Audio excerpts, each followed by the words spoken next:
Filipenses, capítulo 4, vamos ler do 1 ao 9. Todos acharam? Amém.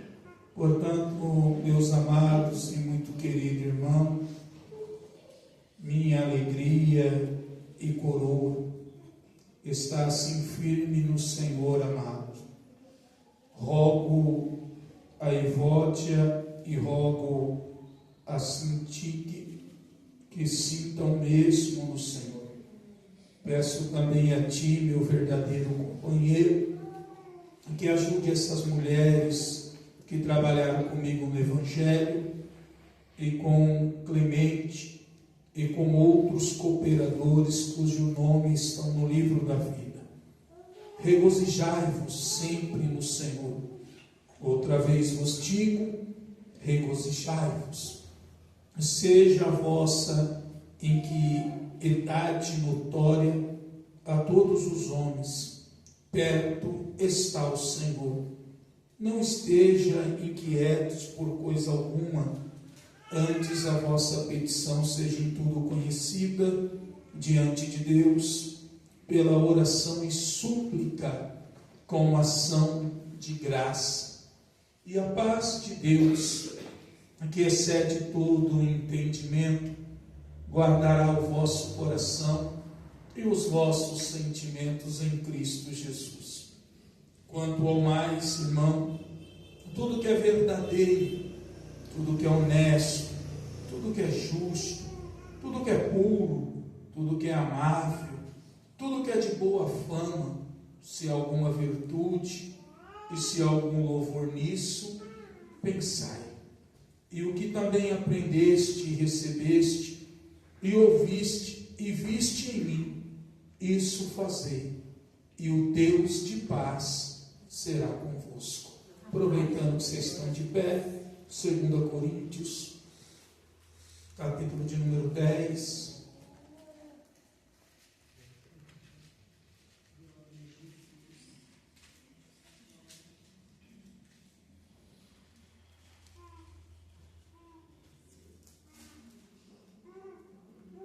Versículo número 4 e número 5.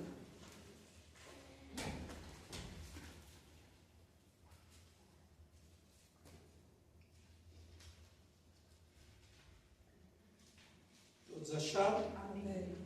Porque as armas da nossa milícia não são carnais, mas sim poderosas em Deus para a destruição das fortalezas.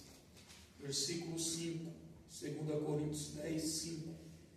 Destruindo os conselhos e toda altivez que se eleva contra o conhecimento de Deus, e levando cativo todo entendimento à obediência de Cristo. Amém? Amém. Vamos aos vossos assentos. Quem estava aqui domingo passado,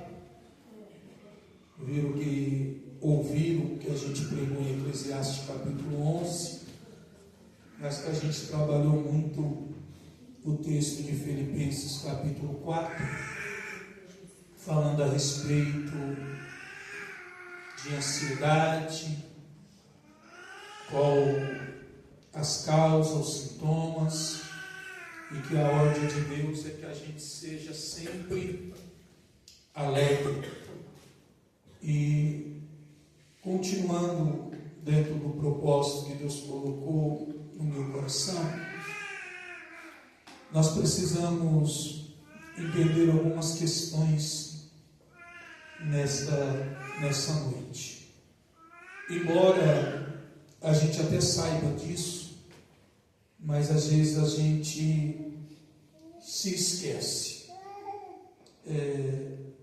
Nós somos chamados, e por causa de termos sido chamados, Jesus ele disse aos seus discípulos que por ele ter nos escolhido, por ele ter tido compaixão, misericórdia, pela graça dele ter nos alcançado, Você já deve talvez ter ouvido essa expressão, alguém dizendo assim: virou a casaca. Nós largamos um reino, nós largamos um território, nós largamos um local porque fomos alcançados pela graça e fomos transportados para outro reino, fomos transportados para outro local. E por a gente ter virado a casaca, quem achava que tinha alguma propriedade sobre nós, que dizia talvez sermos companheiro, amigo, agora se tornou opositor, se tornou um grande inimigo da nossa alma.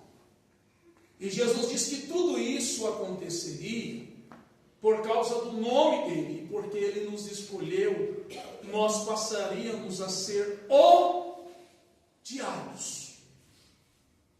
Satanás, que tinha acesso a nós, e agora não tem mais, hoje ele tem raiva, ele tem ódio. Eu estou usando a expressão dentro daquilo que a gente conhece de sentimentos, porque a gente servia a ele por obrigação, a gente servia a ele por ter os nossos olhos fechados, o nosso entendimento bloqueado. Mas a Cristo a gente não serve por obrigação. A Cristo a gente serve por amor. E a revolta dele é que ele perdeu. E por ele ter perdido, a gente estamos 24 horas em guerra. Só que a gente esquece que nós estamos em uma guerra.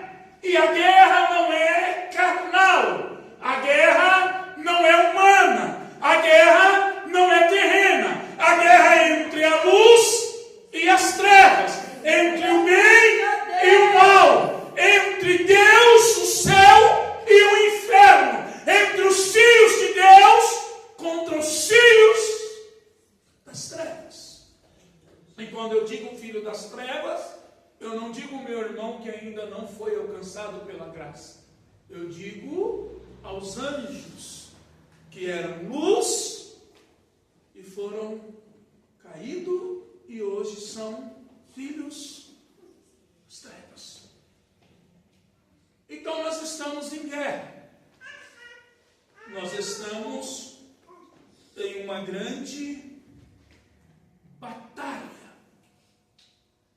E a pergunta que vem para nós é: aonde é a maior guerra que um homem enfrenta?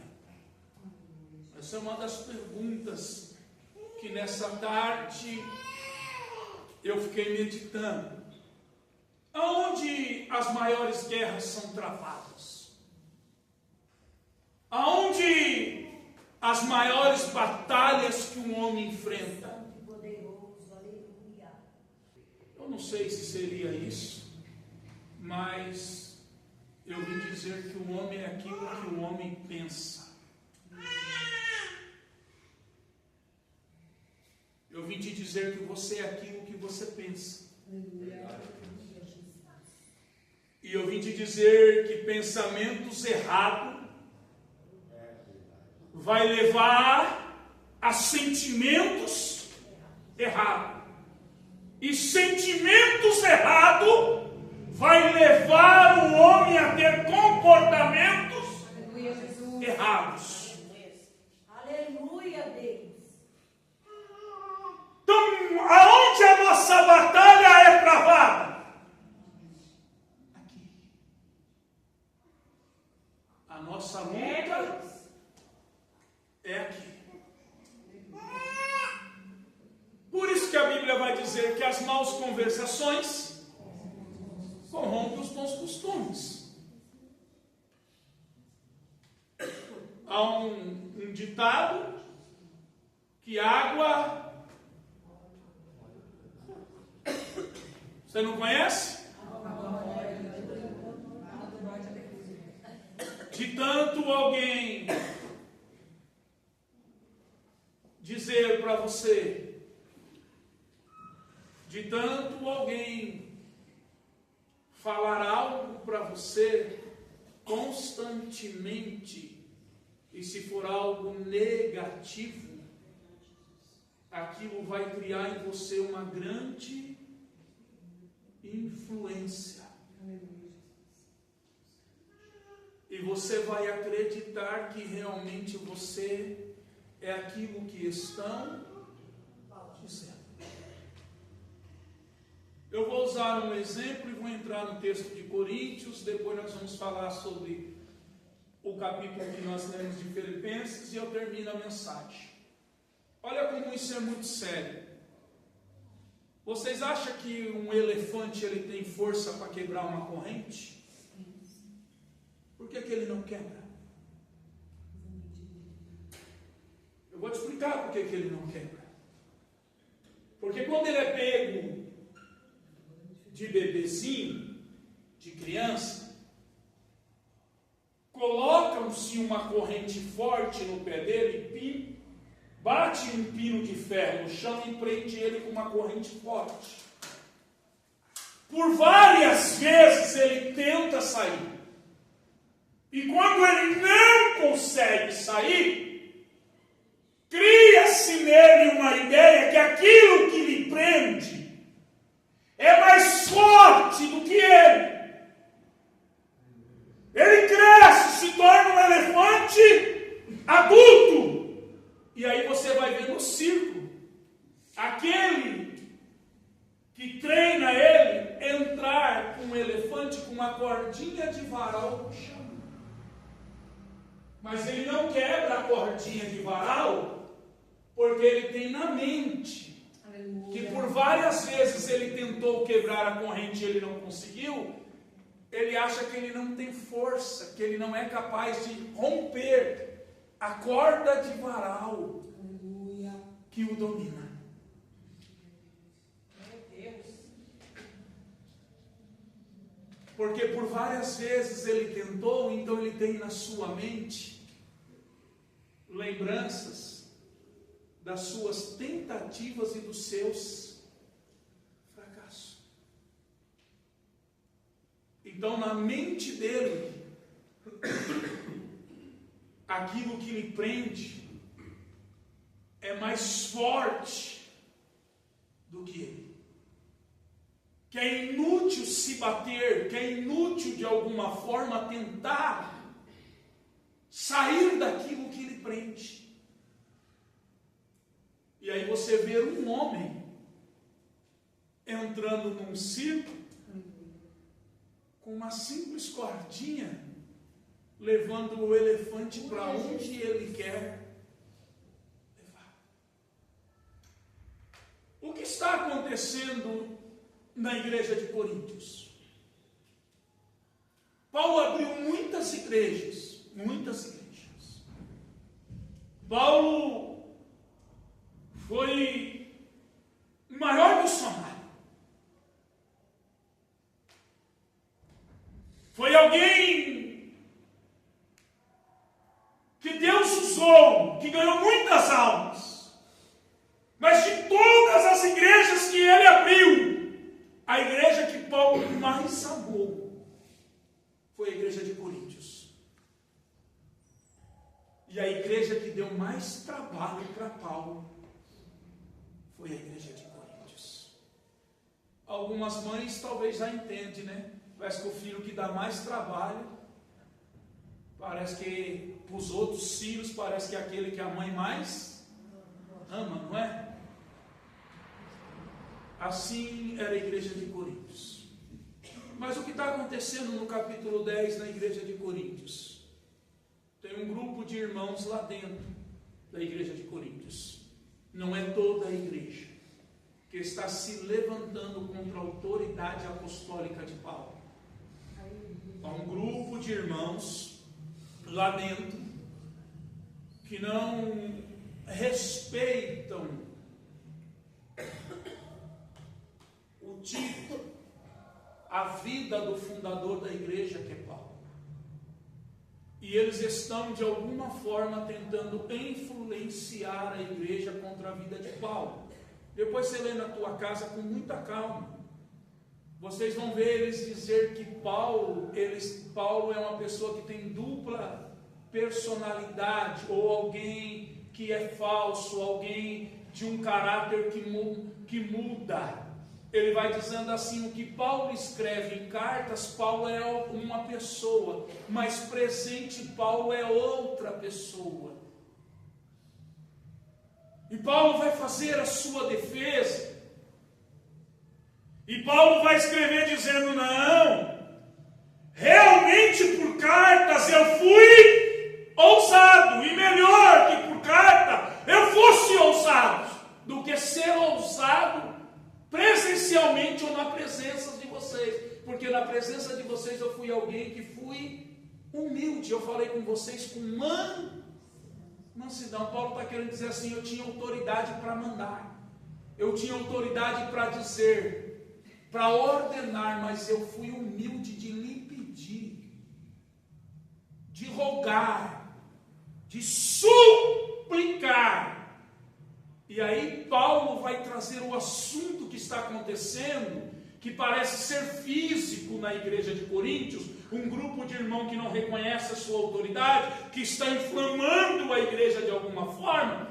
Paulo vai alertar a eles e vai fazer eles entender que a guerra não é no nível terreno, que a guerra não é no nível material, que a guerra não é contra o meu sangue, contra a minha carne. Paulo vai dizer, olha, está acontecendo algo no meio de vocês, e Paulo vai trazer estratégias ou armas militares para ensinar a igreja de Coríntios, dizendo que a arma da nossa milícia, daquele que limita de um soldado, Paulo vai dizer, elas não podem ser carnal.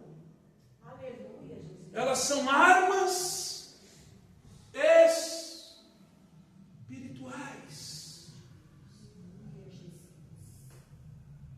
Paulo sabia que quem estava na igreja de Coríntios lhe perseguindo, quem se levantava contra ele, Paulo não estava vendo a primeira pessoa.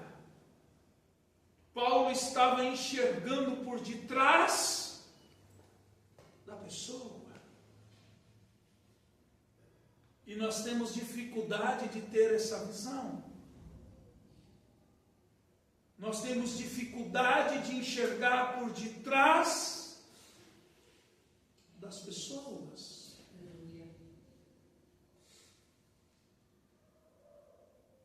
Porque quem está sendo manipulado, quem está abaixo de algum dardo, de alguma seta, ou, por não dizer, possuído ou possesso por uma segunda pessoa, as palavras que ele vai usar, ou que ela vai usar, é para tentar provocar em quem está ouvindo uma reação física, humana e terrena. É para tirar aquele que se diz ser uma autoridade espiritual, que está debaixo da luz, quando a gente usa a expressão da graça. E saindo da graça, a gente entra no nosso estado original. Flui em nós, ou salta em nossas veias, aquele que a gente achou que estava enterrado, sepultado e morto há muito tempo, e volta o velho homem. E voltando o velho homem, a gente abandona as armas espirituais e a gente quer resolver da nossa forma, da nossa maneira, com a nossa capacidade, com a nossa inteligência.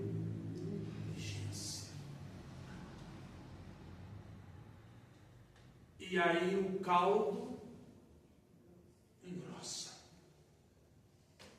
E aí o negócio fica pior.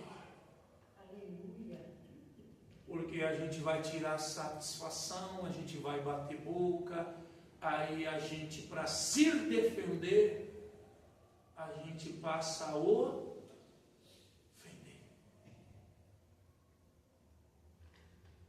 Paulo vai falar para a igreja de Coríntios que estava na hora da igreja lutar com as armas certas e que ela precisava levar a tua mente cativa. O que Paulo está usando a palavra cativo? Cativo vem de alguém que está em um cativeiro, alguém que está preso. Não é que Cristo quer que você esteja com a sua mente presa, mas Paulo está dando a ideia a eles de alguém que, quando entra em uma guerra e vence o seu adversário, leva aquela pessoa presa ao cativeiro. E Paulo está dizendo: olha, que a vossa mente esteja cativa a fazer o quê? A vontade e obedecer a palavra de Deus. A palavra de Deus.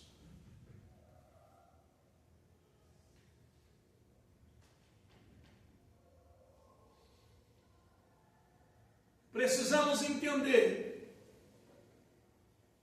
que as nossas maiores batalhas são travadas no campo da nossa mente. E nessa trincheira, nessa guerra, há ganhos ou há percas. Ou nós ganhamos a batalha, ou nós perdemos a batalha.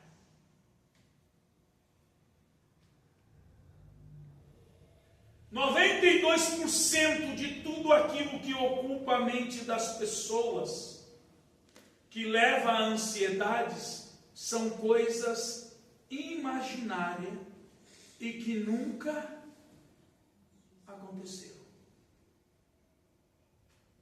92% das pessoas que têm algum problema de ansiedade são coisas que não têm forma, são coisas que não têm matéria, são coisas que a mente imagina. Você já foi criança, já teve um amigo imaginário? Tinha um desenho que eu amava assistir, não sei se ainda passa. Mundo Fantástico de Bob. Uma criancinha com um triciclo e tudo que o pai dele fala, ele vai imaginando sozinho e vai criando as coisas na cabeça dele. Não existe, mas ele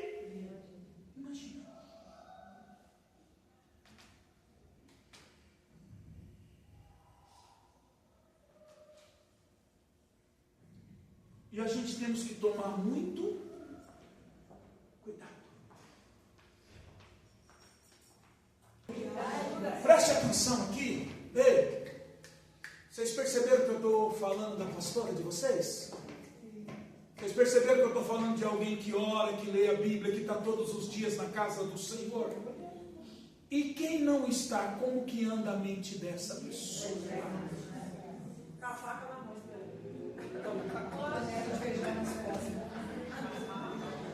Talvez você não está entendendo o que eu estou querendo dizer. Não é como ela vai agir. Eu estou querendo dizer que se a pastora que está todo dia na casa do Senhor ouvindo a palavra, cantando, orando e jejuando, o pastor que está todo dia pregando, tem hora que a nossa mente, aleluias, ela sai da graça e do espiritual e entra ao lado natural. Imagina alguém dentro da tua casa que não se converteu ainda.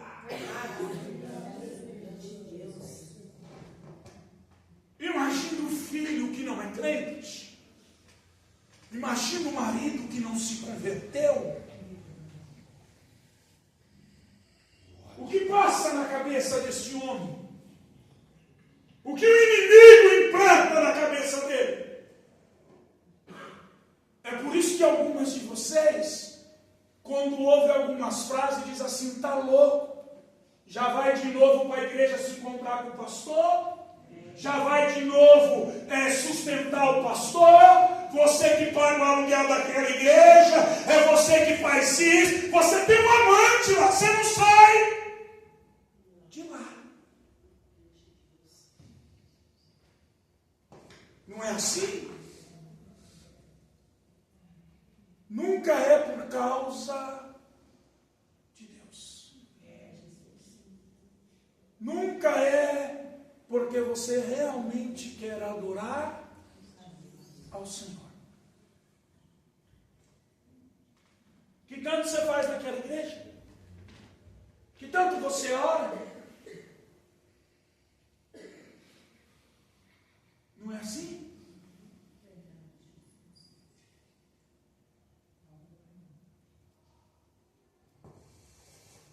92% de tudo que atua na mente de alguém que tem ansiedade é coisas que não existem. Consegue ver o que não é visível. Consegue ouvir o que o ouvido de uma pessoa do lado não consegue ouvir, mas ela consegue ouvir a voz do amém. Se chega com cheiro de graxa, onde você está? Se chega com perfume diferente, de quem é esse perfume? Se chega sujo, fico até agora no trabalho, se arruma porque está se arrumando demais. Se cuida, é vaidoso. Se não se cuida, é relaxado.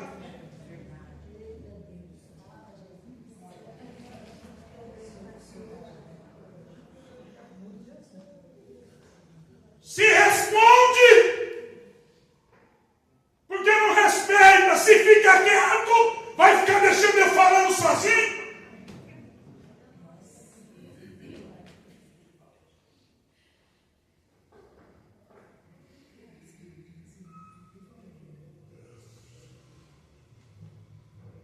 O que Paulo vai falar para a igreja de Filipe? Sobre a respeito do pensamento.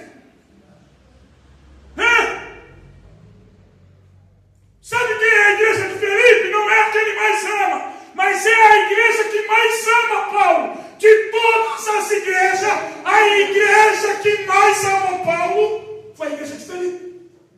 Todas as necessidades de Paulo, ela esteve presente. Ela enviou donativos, ela enviou recurso, ela enviou alimento. Paulo chega a dizer, vocês é a minha coroa. Paulo está dizendo, vocês é o meu prêmio. Igual um atleta que corre e almeja a coroa. Vocês são a minha coroa. Aleluia, Deus. Paulo está dizendo, vocês é a igreja que me dá alegria. Em todas as minhas adversidades, vocês estiveram presentes.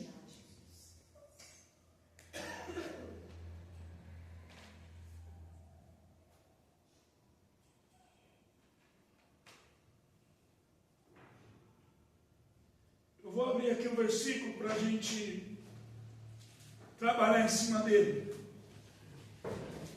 Se você quiser abrir aí também.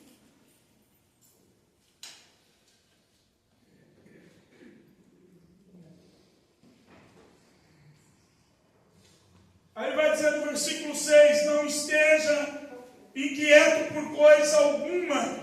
Antes a vossa petição seja em tudo conhecida diante de Deus pela oração e súplica com ação de graça.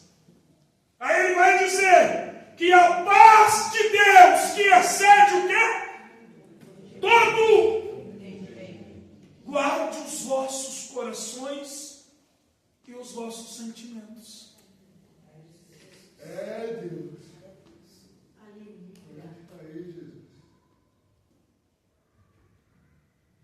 Se um homem é aquilo que ele pensa,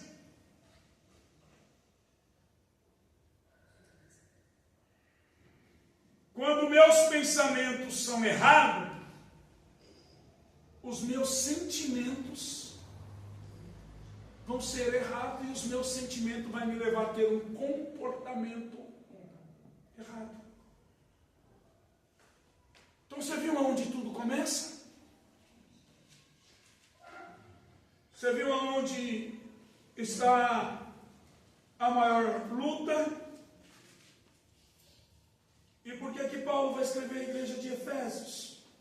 No capítulo 6, estando dentro de uma prisão, olhando para os guardas, guardando ele na porta da cadeia, e ele dizendo para os irmãos se revestir de toda a armadura de Deus, para que possam ficar firme. E Paulo vai dizer: trazer sobre a vossa cabeça o capacete da salvação. Pela manhã eu conversando com um amigo meu,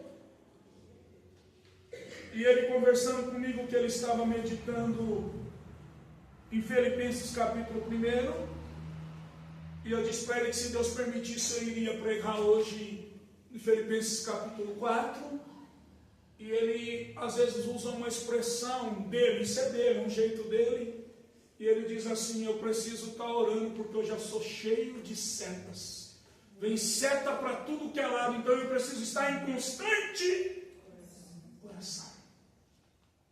Paulo vai dar o segredo para proteger a nossa mente. Capacete. No peito, escudo, a fé. Espada, cinturão para segurar a armadura, os pés.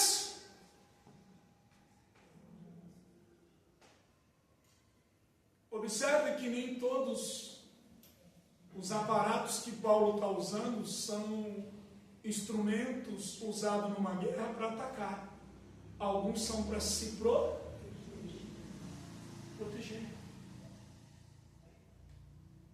E aí ele vai falar para a igreja de Filipe, olha aqui que ele vai dizer: quanto ao mais, irmão, tudo que é verdadeiro, tudo que é honesto, tudo que é justo, tudo que é puro, tudo que é amável, tudo que é de boa fama, se há alguma virtude e se há algum louvor nisso, pensar.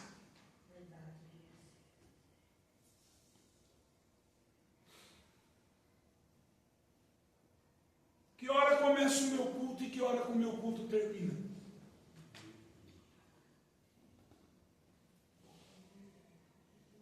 Que hora começa o meu culto e que hora o meu culto termina? Aleluia, Jesus. Bato no peito e diz que eu sou casa de Deus. Bato no peito e diz que eu sou morada do Espírito Santo. Mas o meu culto tem apenas 2 horas, ou 2 horas e meia, ou numa festividade 3 horas. Quando eu saio da porta para fora, o culto encerrou. Eu quero te dizer que o teu culto não tem hora para começar e nem tem hora para terminar. Você é a igreja de Cristo. Graças a Deus, Jesus. Aleluia. A palavra verdadeiro que ele usa aqui, na língua grega, ela vem de aleter, de verdade e em posição àquilo que é irreal. Que Paulo está querendo dizer? Se tudo que tem que pensar, pensa no que é verdadeiro. E o que é verdadeiro? Se coloque, igreja de Filipe, contra aquilo que não é real, ou seja, contra aquilo que é falso. Tem um grupo de pessoas falsas no meio de vocês, com ideias que não são verdadeiras.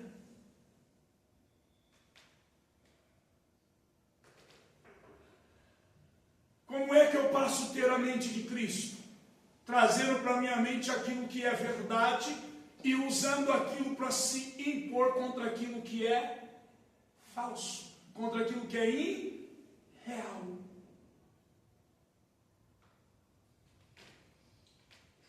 Está na hora de você sair do mundo fantástico de Bob. Está na hora de você parar de tomar Red Bull, porque Red Bull te dá asas. Está na hora de você ter o pé no chão, mas ter a cabeça no céu. Vocês prestaram atenção no que a pastora leu em Colossenses capítulo de número 3, versículo 2? Pensai nas coisas do alto. Aleluia. Nas coisas que são de Cristo.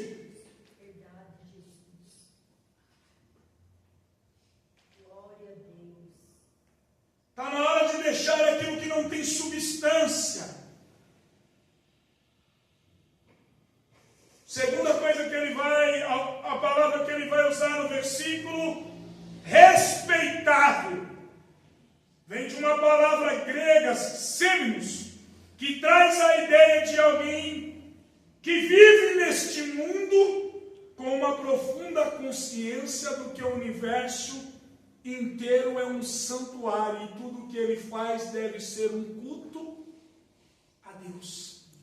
A palavra respeitável aqui não é simplesmente aquela questão que um filho tem que ter para um pai de respeito na presença do pai, mas é respeitável que você tenha consciência que todo o universo se torna um santuário perante a face de Deus, e por eu respeitá-lo a Ele, aonde eu estou, eu sou um santuário, um lugar de prestar cultos a Deus.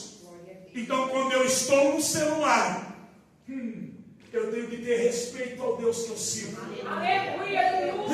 Quando eu estou na internet, eu tenho que ter respeito ao Deus que eu sirvo. Vai aparecer coisas que os meus olhos não têm que ver.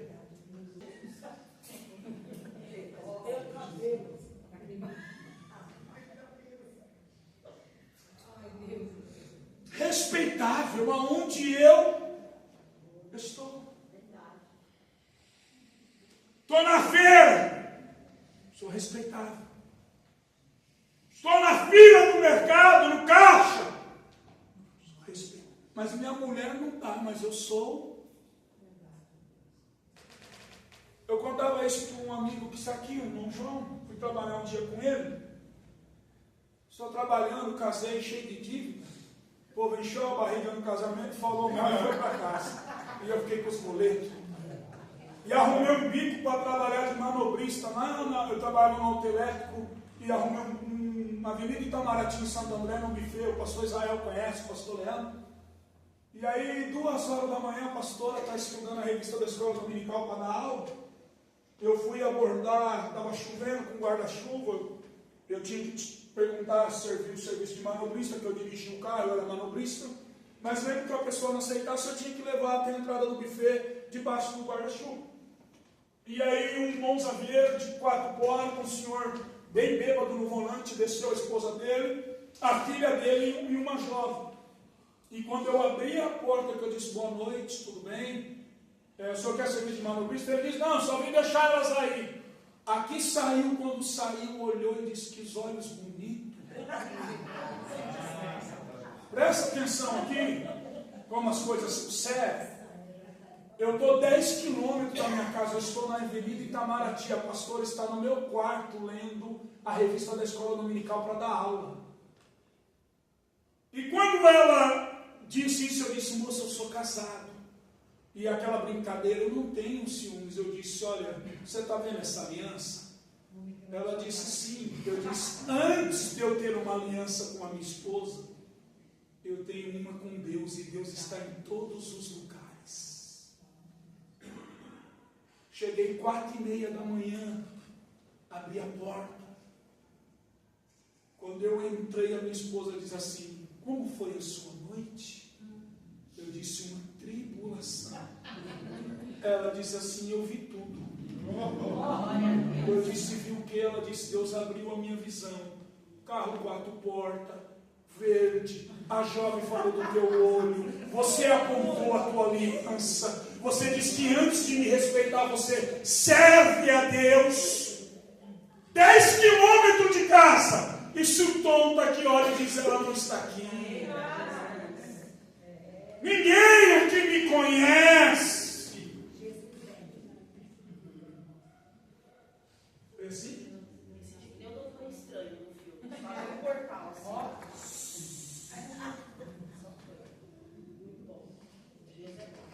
Não há nada que fique em oculto diante dos olhos de Deus. Um pastor está viajando, pegou o avião, ninguém aqui me conhece, pastor de uma mega igreja. E pastor de uma mega igreja, o povo sabe que ele é o pastor de lá, mas ele não sabe quem é as ovelhas de lá. E ele olhou para um lado, para o outro, dentro do avião. Aí a moça veio até ele e, por fazer o serviço dela, perguntou: o senhor quer alguma bebida? E ele disse: pode me dar um whisky com gelo? E ela, bem quieta, foi buscar a bebida. E quando ela voltou, ela disse: o senhor quer alguma coisa, pastor? Paz do Senhor? E ele disse: você me conhece da onde? Ela disse: sou membro da tua igreja, mas eu trabalho viajando. Então quando acaba o culto, quando eu estou de folga, eu vou lá ouvir o senhor pregar, mas... Olha o seu uísque, meu pastor.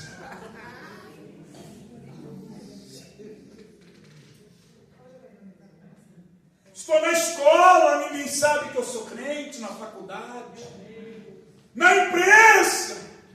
Isso dá o que falar, né, irmão? Eu quero dizer que a quem anda na vida de iniquidade, o cobertor é bem curto, irmão.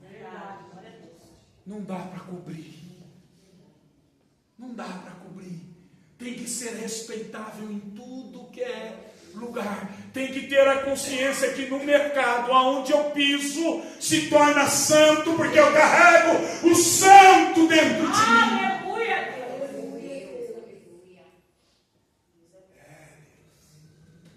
Mas é na academia. E na academia tem uns bonitinhos, umas bonitinhas. Tem uns que vai com a roupa mais larguinha, mas tem uns que parecem um boi de rodeio amarrado.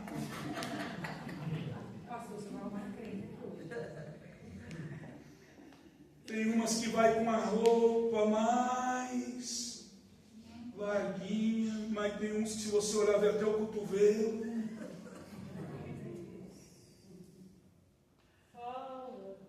Mas só uma olhadinha. Mas só uma olhadinha. A primeira é normal.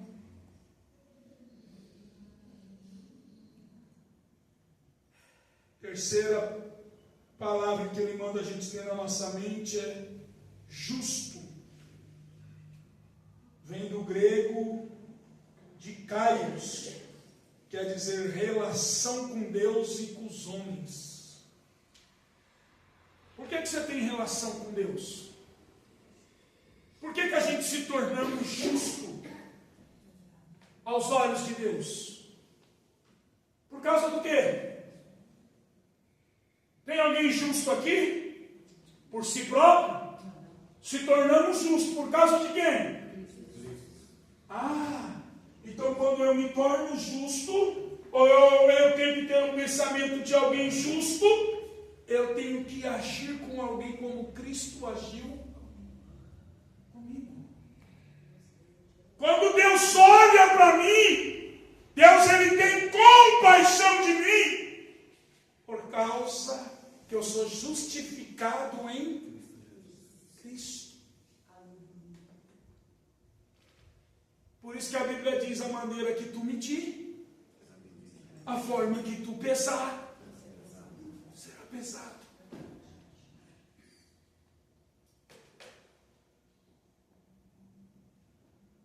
Você sabia que tem gente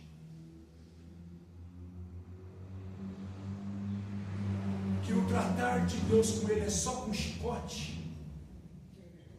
Você sabia? Mas por que Deus só trata ele com chicote? Deus não ama ele, ama. Mas é porque ele é bom para pegar o chicote para todo mundo. Da forma que você julgar, da forma que você medir, da forma que você pesar.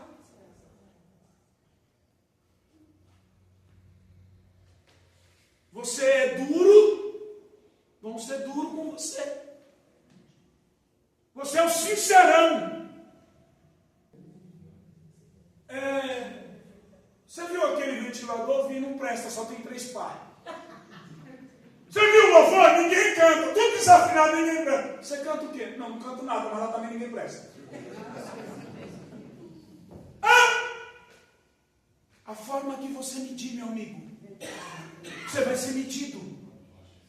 A forma que você pesar, você vai ser pesado. A forma que você tratar as pessoas, você vai ser tratado. Acabou.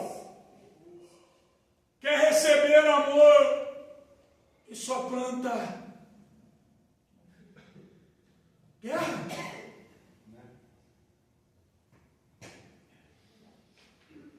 Ser puro, outra palavra, vem da palavra grega agnos, moralmente puro, livre de mancha, descreve algo purificado de tal maneira para ser apto para ser oferecido a Deus e usado por Deus.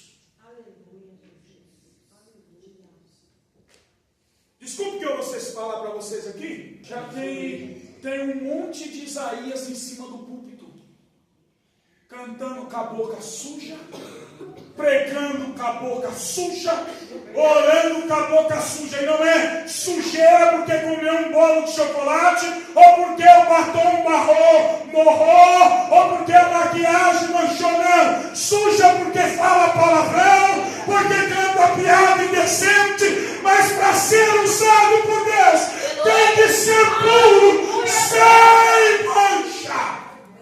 Aleluia! Tem que ser um perfume, um aroma agradável a Deus. É isso aí, Deus. E para terminar, amável, vem do grego, prospiler, agradável. Sabe o que é algo agradável? É aquilo que causa prazer a todos à sua volta.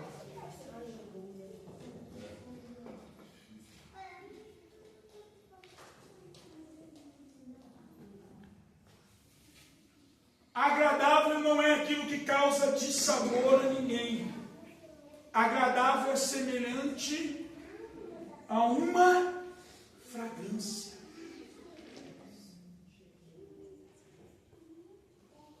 Ele está dizendo que os seus pensamentos, se tiver que pensar em alguma coisa, pensa naquilo que é agradável. Aleluia. Naquilo que exala, aquilo que é como um perfume suave.